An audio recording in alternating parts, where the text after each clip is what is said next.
How's my audio? It is audible. It is very audible. Hold on. Well, that's good. Mm, so yes, would you like to introduce yourself, etc.? Yeah. Should I My add you name's. to the screen? Oh yeah, of course. My name's Eris. My pronouns are it, its, or they, them. Mm-hmm. Um, and I just wanted to kind of discuss the electoral model. I've been following along with it a lot because it helps quell my fears, but it's also, Mm-hmm. at least in my eyes, pretty well developed. Mm-hmm. Um, so it's created by this like historian of American history at the American University in Washington D.C. His name's Alan Lichtman, Mm-hmm. and he started this model with a just as a quick history. He started this model with a Russian uh, earthquake predictor, so somebody who would a seismologist, I think, Bit is what they're loud. called. Wait a minute, you're a bit loud. Sorry. Okay. No, it's for me to fix. Can you say something? Yeah. How's this? One moment. How do I fix you? That sounds horrible, but I think I know. One moment. Okay, My apologies. that's Also, okay.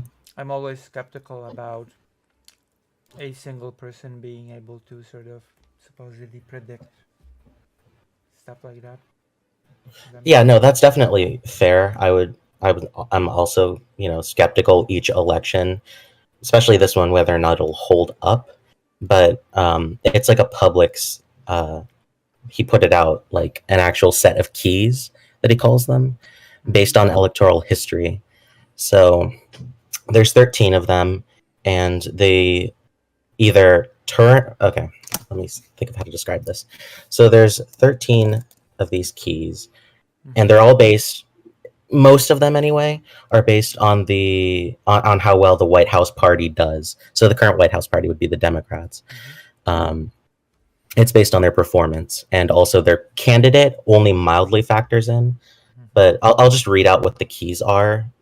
So there's like midterm gains, so whether or not uh, the party in the White House won the midterms. So the Democrats didn't win the midterms, for example, because we lost the House. Mm-hmm. Then whether or not there's like a significant primary contest uh, to seek, the presumptive nominee for the Democrats, whether there's an incumbent seeking reelection, a third party candidate that's like a major third party candidate, Mm-hmm. strong long term economy, strong short term economy, Mm-hmm. major policy change from the last administration, so Mm-hmm. from Trump to Biden, social unrest, like significant social unrest, like Vietnam War protests or the Black Lives Matter Mm-hmm. protests, foreign military failure. So if Okay. no foreign military failure, so basically it depends upon the party in the White House not failing in foreign policy and something, and major foreign Mm-hmm. military success. Then these are the two that actually deal with the people that are seeking election.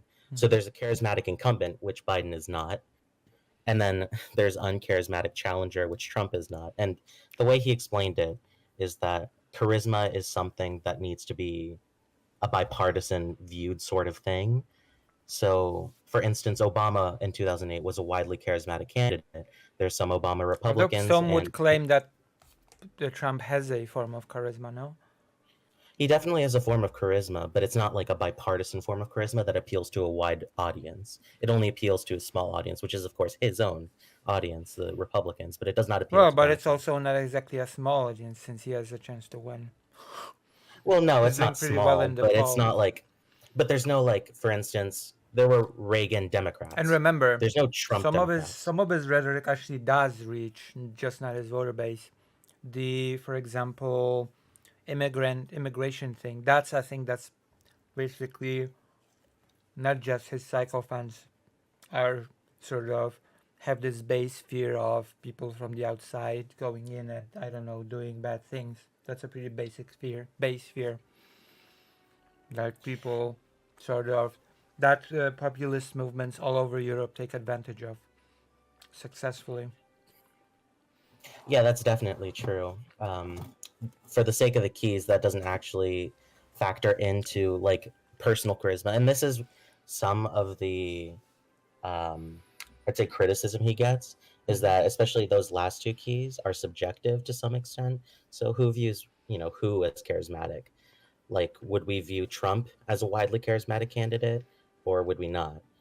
But Right. he said this election he views Trump as not a charismatic candidate because there's no Trump Democrats, whereas there are Reagan Democrats or Obama Republicans, for example. But there are people that have basically said that they hate Trump, but they will vote for him exactly because of the whole borders thing. Yeah, that is true, and I guess it remains to be seen how much of that is like Democrats or like more left-leaning independents or people who are going to vote for Trump anyway, regardless of that. Um, but basically, the reason I bring up this model of predicting elections Mm-hmm. is because it has a pretty good track record. He started in 1984 with predicting the re-election of Ronald Reagan, and from there on out, each election he was correct. In 2000, however, he did predict that Alan Gore would win the election. Alan Gore, Al Gore. Um, and obviously that didn't happen. Bush won, So but he basically, that maintains, just destroys his record. yeah, but he maintains that Al Gore should have won, and that what happened I was mean, that in Florida, the everyone will Supreme. say that you know, Well, yeah, and the reason he says that though is because he believes that the election was stolen in 2000, because the Florida Supreme Court and the Supreme Court of the United States threw out like thousands of ballots, and the majority of those, I think, well, not the majority, I think 1 in 10 of them hmm. were actually ballots from African American voters. So in Florida, and those were thrown out instead of being counted. So, and especially in an election that was decided by literally a few hundred Was votes. that ever proven? I mean, you can say that it Well, was right. stolen, but Well, it's worth noting, I guess, that Sandra Day O'Connor, a former Supreme Court, justice, said that the U.S. Supreme Court messed up on it, and she was a conservative, and also he wrote I don't know what the word would be. He wrote basically an open letter slash uh, yeah, I guess an open letter would be the correct term to this one organization in the United States. I don't remember exactly what, but basically, he laid out his theory of the fact that the United States um, Supreme Court, by ruling that the votes not be recounted in Florida, uh, led to that is true. But Bush by winning. that, by that, because I think if we're talking about the same person, he made at least two blunders when it comes to predictions. At least two. Uh, he he I, only made one blunder. I He think I he think he missed. I think there were like two elections that he missed. I believe. There was only one that I believe, which is 2000. He correctly predicted Trump winning in 2016, um, as well as if you go, like I said, retrospectively back to 1860, which I is don't when the know. You dichotomy of can you current can politics started. you can always pat yourself on the back when your prediction comes through, but you can also always create an explanation if it doesn't. In That is retrospect, true.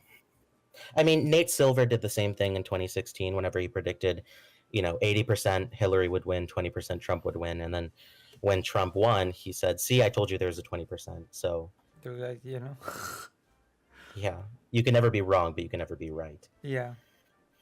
Um, but I put more stock into this one, at least Hmm. this model, because it's based on history, like looking back at each individual election and seeing what the situation was like to lead to a victory. But that's And basically hindsight 2020 approach, isn't it?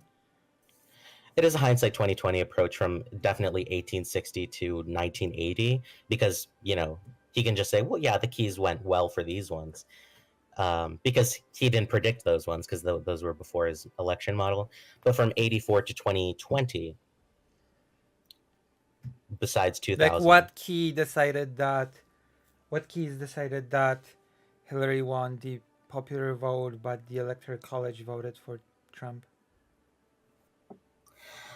That is another thing that the way he explained it kind of didn't make much sense to me, but he basically said instead of focusing on popular vote, he focuses on electoral votes, on how it looks like it's going to win. I'm not sure how he changed the model to correct for that, but basically the keys that went against Hillary for her to have lost in 2016, the major one anyway, was two that are very important.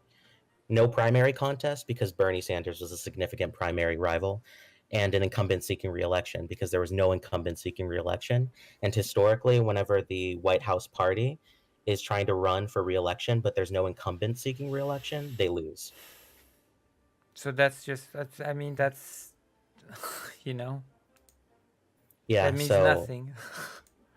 It's very weak. well, I mean, it means Just something, because and it means nothing. It's just it's just you cannot say just because something happened in 5 times in a row in the past, it establishes some magic rule that if no president seeks a re-election, then the people from this camp will lose. It's just it feels like a bit of well, like it wasn't a 5 times in a row necessarily. It was like each like it's individual like time since well sure, 1860. but But it I feels see what you like mean. almost like a horoscope type of thing, you know? Like, I see It's what you like mean, that it correlation feels like a equals horoscope. causation almost thing. I understand that. I see where you're coming from, but the reason why I feel that this model is at least has some credence to it, at least if we don't even want to go by the fact that it correctly predicts some elections, we could go by the fact that like it's based upon history, and like it could become false at any moment. Like the model could suddenly not predict anything at any moment.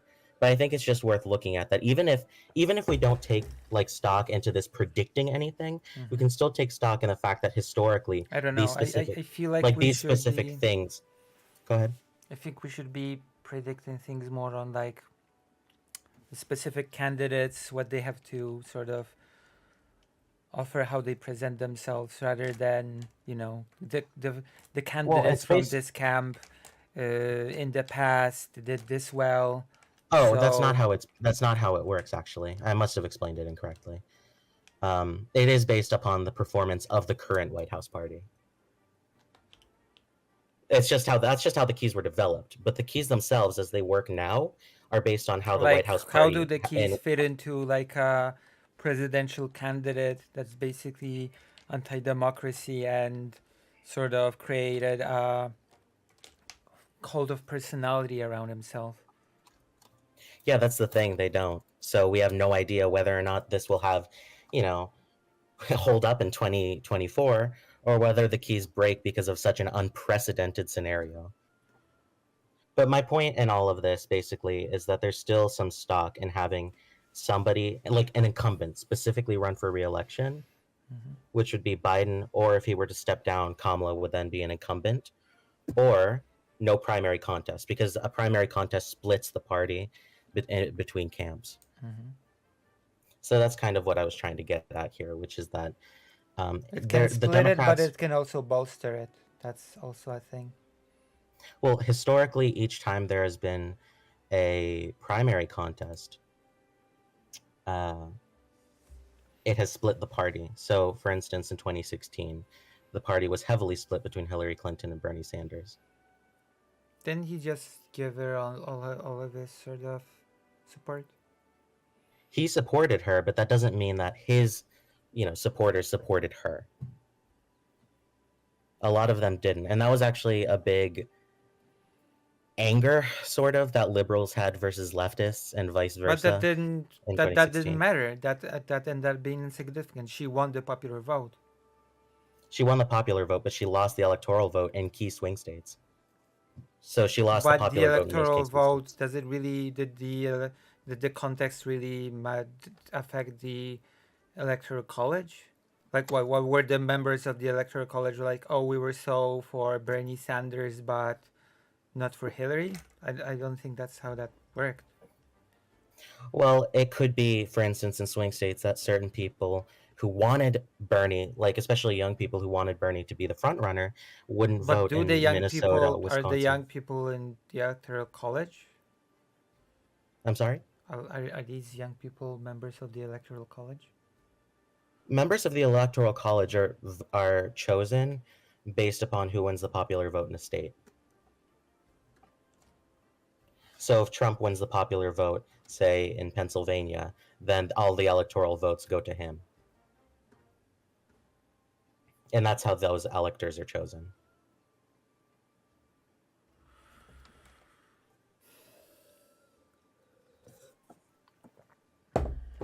Interesting. Very. Yeah, that's why it's a fairly, one would say, and I would say, an anti-democratic system, because then it puts power disproportionately in certain states, swing states, Yeah. versus the whole country. But Republicans are never going to want to demolish it because they've only won the popular vote once since I think 1988, and that was in 2004. They don't win the popular vote. But we can't eliminate it because the moment we try, Republicans, of course, won't let that happen. Mm-hmm. But see, that's why the popular vote in these states is like important, and why people sitting out to vote could, like, as a result of, for example, their favorite candidate not winning the primary, could cause issues, if that makes sense. Mm-hmm. Maybe. I don't know. So very, very strange. And you also add the voter ID thing into it. Yes, you add the voter ID into different states. Like, Having to I think register North to vote Carolina. also feels like a very, very strange rule to me. It is a very strange rule. The U.S. has a lot of undemocratic practices, especially dependent upon the state that you're in. So if you're in a Republican state, I guarantee you it will be much, much harder for you to vote. Especially, I'm sure as time passes, it'll be even harder to vote. Then, for example, if you're in a blue state, And they of make it course, easier to vote. prisoners not being able to vote is also bizarre to me. That is extremely bizarre and anti-democratic. But the United States largely treats their prisoners like slaves. So In Poland, prisoners can vote. yeah, the United States has a horrible, horrible prison system. But yeah, that was kind of my point with the model, that there's a lot of things put into these different keys that, like, they're not just, as Kamala would say, they didn't fall out of a coconut tree. Mm-hmm. They are in the context of like actually of voters themselves. So, for instance, a primary contest could split voters, and that's why it could make it It less could, likely but it for the doesn't have to. party. You know. It doesn't have to, in theory. Like, inherently, there's nothing about it that should have to. But, like, historically, that's just how it's played out in the United States, Yeah, but it including in doesn't follow 2016. that since it's happened in the past, then it will also definitely happen in the future. That's the No, problem it with this doesn't sort follow of that. predictive models. That you just I look mean, and say, oh, this happened 4 times in a row, then that means it will happen again. Well, no. What if the opposite happens the next 5 times in a row? well, then I guess the model would, You know? not work anymore. But I think there's some credence, at least, in saying that this model has correctly predicted since 1984. Or And if we go guessed, back, to like, be quite honest, based on the criteria of the model, would be more accurate statement than predicted. I mean, at that point, I think it might get a little pedantic, but I suppose that a guessing, I guess, would also work. Except a guess, I mean, I mean, it all depends guessing on how you sort want to word it. of adds element of uncertainty, and predicting sort of adds a big element of certainty to the thing. I Well, there's a lot of predict, therefore I know this will happen. I predicted. I know it will happen in advance. I mean, I suppose it depends on who's saying it, but I'm sure that this guy probably would say that, yeah. Um, but a lot of there's, not just this predictive model, but there's other predictive models that use past patterns of events to predict things that may occur. Mm-hmm. So, like, I see your skepticism behind it, But if we're just going by the patterns of how things have worked out, and again, like, I guess you can argue Yeah, that some of but these there keys are are predictive models based on things that have happened in the past, but they are based on more sort of like we can predict that, I don't know, if we let go and a ball, it will fall to the ground, and we can do it 5 times in a row, and we can predict that by the sixth time it will probably act the same. But we're dealing with sort of fixed laws in this, you know. And when it comes to predicting presidential elections, we're dealing with so many different factors that are not always fixed and, you know, uh, sort of uh, fixed rules, you know. right. I see what you mean. Again, I guess I suppose that the credence I pull from this is that he has correctly, if you want to say guessed, the elections, and that they're based upon, again, what happens during elections, and not just that, but also they're based on the performance of a party in power. So like there's no predictive model or guess model, if you want to say, that has Mm-hmm. worked quite as well as this one. And so even if you don't want to say that this can correctly guess what's This going to party's happen, also changed, there's right? The GOP from how many years ago is a little bit different than the GOP of right, today. but correctly predicted 2020, for example. That 2020, even though the Republican Party is the way it is, that Biden would eke out a victory in that one. Not quite eke it out, but you know.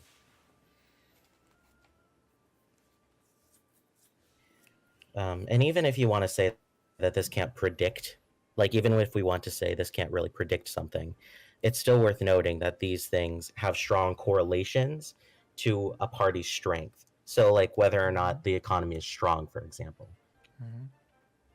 which is based upon like GDP growth or if the real per capita economic growth during the term exceeds the mean growth during the previous two terms, stuff like that, which is more Mm-hmm. um, not subjective, I would say. That's based upon like hard numbers. So, even if the public perception, for example, is that the economy isn't necessarily doing well, if it's not in recession, then the economy is considered by this table, like by this model, to then be in the favor of the White House party. Mm-hmm. And also, a third party is another thing. Like, obviously, if there's a third party candidate, unless it's clear that it's pulling votes away from the opposition party, um, then it doesn't look good. Then a Mm-hmm. third party is going to pull away votes from the party in power. Right. So, for example, I think it was in 1992, Ross Perot took away votes from George H.W. Bush, and that was like the main reason, at least one of the main reasons, that George H.W. Bush lost re-election and why Bill Clinton was the one to win. And mind you, Bill Clinton at this time was actually following But at the for his same re-election as time, if that's true, then hold on. Maybe I'm Mhm. mistaken. Uh, didn't Bernie Sanders run in 2020? Yes, he did run in 2020. So shouldn't he have split the vote and stolen votes from Biden, No, therefore making because him? the Democrats weren't the ones that were in power. They weren't the ones in the power of the White House. This model is largely used for the party in the White House. So for example, if Trump was the one running in 2020, which he was, but there was like a significant challenger that somehow stole 50% of the vote for him in primaries, but Trump still won, that would look bad to him. That would look bad for him, and that would split the vote amongst them.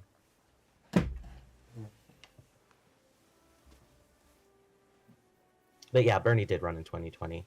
The vote just happens to, it seems that voters, at least if we're I don't going by know. Feels historical very precedent, convenient.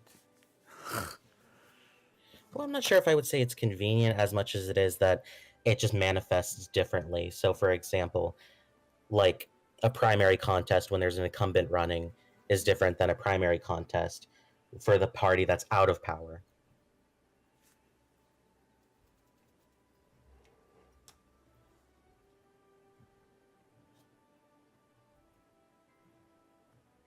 Maybe. It's not sure how Well, much of a factor that is when it comes to the splitting of the vote. well, again, that's only one factor out of like 13 factors that he puts. So there's quite a few other factors. That's just a small one. Well, that's it's small one now, but you said that it caused elections in the past, so it's not a small one. It's a big one. Well, it, along with other keys, has cost elections in the past. So, for instance, no incumbent seeking re-election in 2016. That's another one that was pretty important. Obama couldn't run for re-election. Obviously, he only got 2 terms, Yeah. so that leaves no incumbent running for re-election. Also, Democrats lost the midterms in 2014, so that didn't do well for them either. There was no major policy change from Obama's 2012 to 2016, from 2008 to 2012. It's stuff like that. Like there's a myriad of different factors, not just one that. So I should Yeah, have. so I don't think it can be boiled down to a simple model, is what I'm saying.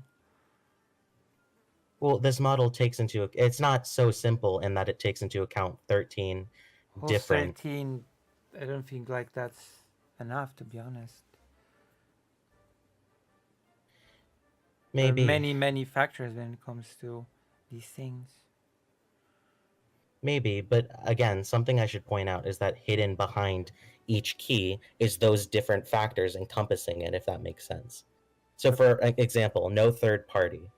Like that can look pretty simple on the surface. Like, is there a third party or not? But when you look deeper into that, it could, like, for example, is there a third party? That could be indicative of the fact that there is general discontent with whoever is running for re-election or whoever is running for election.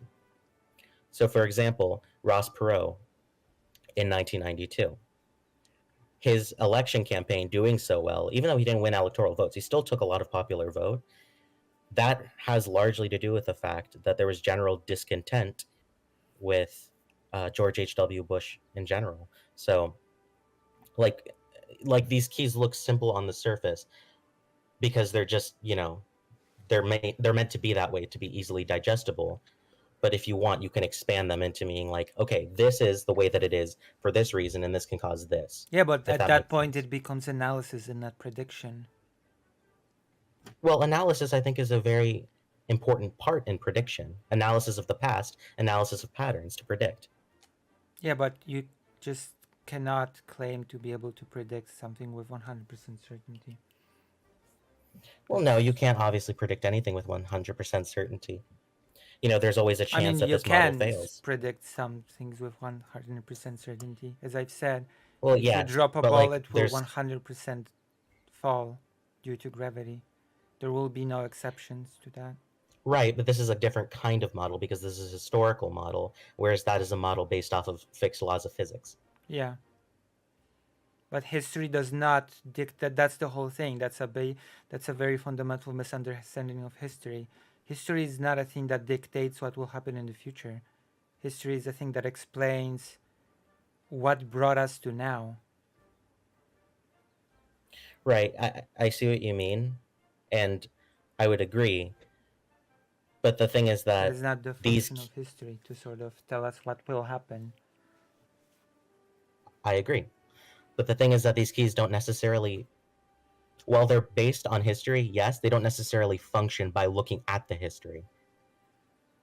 So, for example, when I'm looking in this election, the 2024 election, Yeah. I'm not looking at the 1860, I don't know, I forget what, I think it was 1892 when Grover Cleveland was running for reelection. He was the only president to have two non consecutive terms. Mm-hmm. Like, I wouldn't look at that to predict this one because it's a completely different time period, and that's not going to predict what's happening now. Okay. Instead, we want to look at instead, these are keys based on the past, but these keys take analysis of the now. They don't analyze the past to predict the present or the future. They take into account the present But the to keys were predict the created future. based on the analysis of the past. Right, they were based on the analysis of the past, but I think what's different from what you're saying, which is that the past doesn't predict the future Yeah. inherently, um, is that these keys is that like the present is being used to predict it, not the past, if that makes sense. But the very instruments are based on the past, The very instruments are based on the past, so they but their might not be function is fit based on the for present. the task of the present. But they're also based on present day analysis. So, for example, a strong long term economy and a strong short term economy. If there's a, you know, I don't think one would say that if there is a strong economy, that it's less likely for the party in power to win than, for instance, if there's a recession or even a depression, Yeah, then it but would be there's less likely. also how the economy is and how the economy is actually perceived. Right. And historically, if we want to take that into account, historically, uh, the difference between how it's perceived and how it actually is doesn't actually factor into the election. Historically, but that does not follow that it has to be the case always. Since, for example, people tend to say that the slogan that Trump did great with economy and Joe Biden didn't seems to hit with a lot of people. Yeah, that is true. Except for the fact that in 2020, Trump's economy was tanked due to the coronavirus Well, and yeah, his but that just mishandling of proved it. my point. How so? If it tanked and people perceive it as good, then People didn't perceive the economy as good, though, in what? 2020. What now they do, and what matters is now. You see? Right, but I don't think Democrats perceive that. Like, I'm sure we would have to do a Oh, poll to sure, but be able to what? figure that out, But but we were talking about people that are voting for Trump, not the Democrats. right, but the people And that there were are going to also vote a for lot Trump of are going to vote for him undecided anyway. sort of people that are not necessarily Democrats. That is true. There are quite a few independents. But I don't think that Democrats, for example, would view that the economy was good in 2020, especially when there was such a severe recession. Philip August said, Republicans may think that, and that would be their perception, "It's but not that doesn't predicting, it's necessarily. helping you guess. We didn't know Russia would invade, but we knew what Putin's track record was, so that affects the interpretation when you see the troop build up." Yeah, so it's basically, it helps you guess, although that is also different because that is the track record of a single of policy of a single leader, Vladimir Putin. He did this in the past and then he did this and then he probably will continue on the way that he did things. And in this model you're basically creating a track record between different people, two different people, you know? So it's a whole thing altogether, sort of. Well, To each create a election, to make a track record of actions of a single person and then try to create a track record of elections of totally different people that run for office. this model is again based on whatever the current White House party in power is and their own performance. Mm-hmm. So again, did they do well with the economy or not? Has there been a major policy change since Trump's administration? Which is, yes, there's been major policy change. And like, I suppose one could argue, like, this is so subjective, so based on history, that how could this possibly work? But I guess, the fact of the matter is that it has correctly predicted elections. And But it so, like, also has while, failed to predict at least once. So right, again, if you believe that George Bush did win, in fact, that election. yeah, but you can then always explain it away that actually it doesn't count because it wasn't legitimate. By that But token, that was that by was that that was a very token, specific election, though. listen, by Like that that token, Trumpists would say that he falsely predicted 2020. right, but he didn't falsely predict it because he predicted correctly that Biden would win. Yeah, but Trumpists would say the same thing that he says to explain away why his prediction was incorrect, Right. 1 second, let me get a charger. if you know what I mean.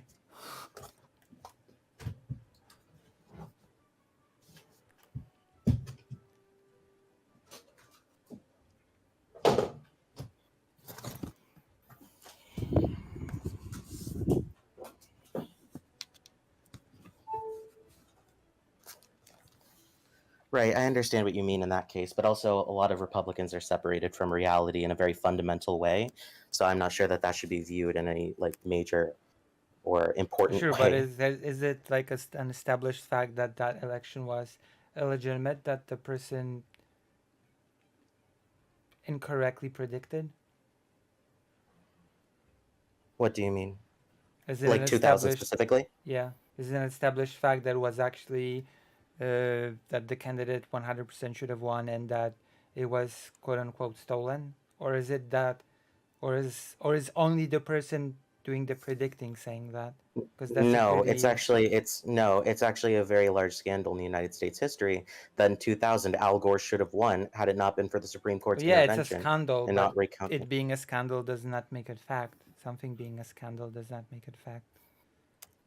I mean, if you want, you could look into the 2000 election, but yes, it is widely accepted. At least, I guess it depends on who you want to ask. Well, But that in then 2000 it and doesn't two, sort of, something being widely accepted once again does not make it fact. okay, yes, but it has been at least by certain groups, if you want to say, Oh, well, yeah, but who you have can say that about 2020. Certain groups say that it was like this, certain groups accept widely right. that But it I was think like there's that. something to be said about empirical facts and the fact that Well, yeah, well, you know, we're not and speaking about empirical fact. We were talking about things being widely accepted, or so right. And but when in I say neither accepted, case I we're mean by talking when about. I say accepted, I mean accepted by people who have actually studied the election, not just random people Well, off the but there, street. well, sure, but I mean, there has to be evidence involved, not just people who study the election. There is evidence involved in that. So is it then a shut, clear and shut case? Well, if I look up the election on the Wikipedia, will it tell me that the election was basically stolen? I mean, I'm not sure if it's going to use those exact words, but I'm sure it will bring up that there was a large scandal involved with the Supreme Court Although that's throwing not the out. same as saying that it's a fact that it happened. It just says that it was a scandal, and that's not the same thing. You will agree, right? Well, I would agree, yes, that a scandal is not the same thing as it would happen, but of course, people are always going to disagree on things. So how are we going to say who is right and who is wrong in a certain uh, instance if Because people it's disagree not a on certain things matter and people of agree on public things? opinion. It's a matter of it's accepted based on evidence on some, I don't know. Uh, I assume that much like in Poland, there is a body that legally sort of looks over the election, and that body's job is to decide whether or not an election was okay or not. So does that body say that actually no, that election was bad and should have happened differently? That overseeing body. I don't believe that there is an overseeing body like that in the United States. The United States runs elections in quite a different way than Poland. Well, then we'll never know then. If there isn't an actual legal overseeing body which job is to make Well, sure of course, that. with ballots that were thrown out, we can never say because we'll never get those ballots back and we'll Or are never you be able saying to there is recount. nobody overseeing the ballots to sort of. There were, but those ballots were thrown out instead of recounted. Well, then we can't know if it happened or not. We cannot say with certainty. Okay, here, I found this. The Florida legislature has been meeting in special session since December 8th with the purpose of selecting a slate of electors on December 12th, should the speech still be ongoing. Okay. Had the recount gone forward, it would have awarded those electors to Bush based on the state certified vote, and Gore's last recourse would have been to contest the electors in the United States Congress, except he didn't do that, and the Supreme Court, in a 5-4 decision, reversed and remanded the case to the Florida Supreme Court. So this is nothing that I have already said, basically, that the Supreme Court gave it back to the Florida Supreme Court, who threw out a bunch of ballots. Well, what So were I the guess it's not ballots? something we could ever know. Well, ballots in large part from black people. Yeah, but what were the contents of the ballots? We don't know because they weren't recounted. So They weren't again, that counted. means that we The- cannot again, know. again, there was a big thing with these things. I don't know if you've heard of them called hanging chads in Florida, Yeah. and the fact that these butterfly ballots, were very confusing, difficult to use, and a lot of people had messed them up. Unless we have some insight into what exactly those ballots were and whom they casted the vote for, then we just cannot make an absolute statement about this. I mean, I guess there can never be an absolute statement about this, and we'll never know. Well, yeah, which means that the person who made the prediction cannot just say it was stolen, therefore my prediction was correct. We're just going to have to agree on to disagree on this one then, You know? because Because that's I just speculative conjecture at this point. My model is perfect, and it just so happens that I'm he never said his 100% model is sure. perfect, and I don't think he claims to say his model is perfect. Well, he sort of does if he says that it always works and the one time it didn't is just because the election was. That's basically what he's saying then. It works 100% of the time, and when it doesn't, it's just because the election was stolen. He is saying that his model is perfect in that case. I mean, if you want to take it in a very cynical route, you could say that that is what he's saying. Well, that Again, that is, could be interpreted in different ways. and like for example, Well, for example, I could say what I have been saying, which is indeed what he has said, or you could instead say, no, he's an opportunist who just wants to say that his election model is perfect and that 2000 was just a fluke because well, actually because Gore he did said win and that. we'll never really know. Well, I mean, he did say that. Again, I'm pretty sure it's a matter of opinion on how we view whether or not he believes it's perfect or whether or not he believes, for example, it like now we're kind of judging a man's character and what he believes of his own model, and I'm not sure that that's something that we can say just based off of something like that. I mean, he does basically say that his model always works, and when it doesn't, it's because wrong, something was wrong that made it not work. In this case, the Yes, that election being incorrect. Not that the model was it did not predict the thing. It's that the election itself was wrong. yes, and if you look at every election in presidential history, this election specifically, well, not every election. There was Rutherford B. Hayes versus Chester Alan Arthur.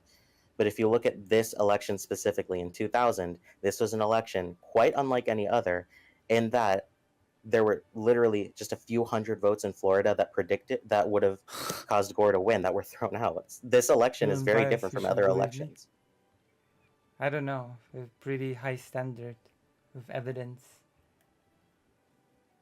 I mean, we can say it was, but we can also very well say it wasn't. In which case, the model has failed. Yes, in which case the model has failed once, but it's still pretty good that it has at least predicted from 1984 to 2020 with only one failure. So, what is the model saying now? Does it matter? Well, it matters because we'll be able to see if it works again or if it fails. I suppose that is true, and it could very well fail. But basically, what it says is that Biden is in the lead to win.